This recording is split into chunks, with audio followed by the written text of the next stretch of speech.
You know how in any big presidential election, the spotlight really only shines on two people?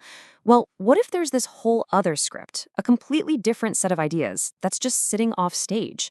Today, we're going to explore the platform of the Libertarian Party, and we'll use the superheated 2016 election as a backdrop to figure out what this missing voice is trying to tell us. Okay, so let's jump in our time machine and go back to 2016. You could just feel the tension in the air, right? The whole national conversation was completely dominated by two huge personalities. But for a lot of Americans, it felt like something really important was just missing. Like the biggest issues weren't even making the headline. And man, was the political climate polarized. This quote here from Reason.com back in September 2016, it just perfectly captured that feeling of dissatisfaction that was everywhere.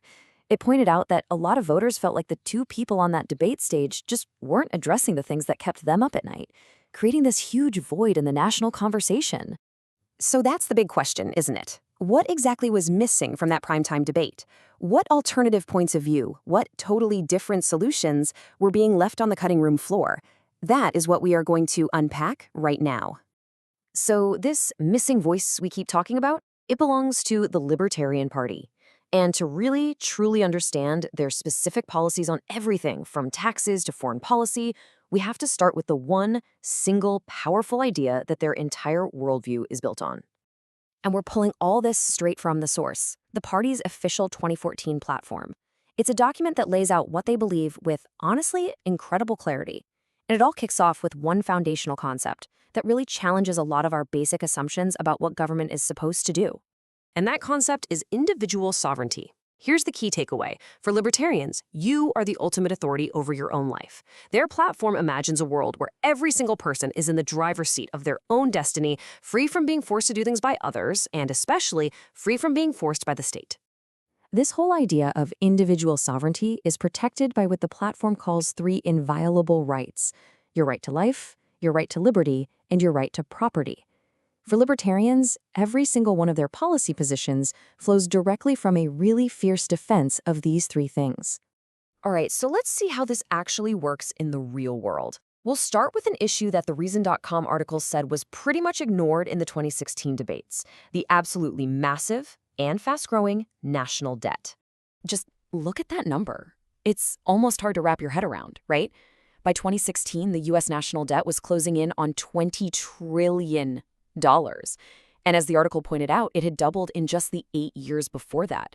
For a lot of voters, this was a giant flashing red light, a sign that the whole system was just spinning out of control. So what's the libertarian solution?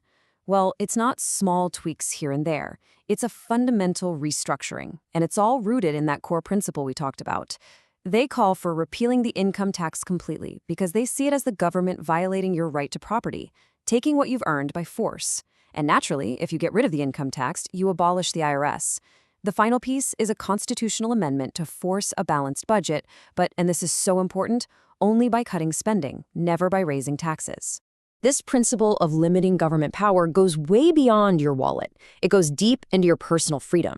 I mean, if the state shouldn't have ultimate power over your property, it kind of follows that it shouldn't have ultimate power over your personal life either. And this is another area where the contrast is just, wow. The difference here is crystal clear. Back in 2016, both major parties were supporting policies like the Patriot Act and had even thrown around ideas about restricting parts of the internet for security reasons. The Libertarian platform goes in the complete opposite direction. Why? Because they see government surveillance as a direct violation of your rights to liberty and property. Your personal data is your property. Their fix is simple: repeal the Patriot Act, end all government spying on its own citizens, and protect total freedom of expression. For them, liberty is not something you can negotiate on. Okay. The third major area where their views really diverge is foreign policy. And the logic is super consistent. If the core idea is that individuals should be sovereign over their own lives, it follows that nations should be sovereign too, free from other countries interfering in their business. This quote from their platform really gets to the heart of their foreign policy. It's all about non-intervention. They argue that America trying to be the world's policeman and getting tangled up in all these alliances often leads to some really bad unintended consequences. So what would that actually look like? Well, it would mean ending foreign interventions, period. It would mean stopping all military and economic aid to other countries. The role of the U.S. military would shrink down to one single purpose: defending the United States from a direct attack, not projecting power all over the globe. And, staying true to their belief in individual choice, they are completely against any kind of military draft.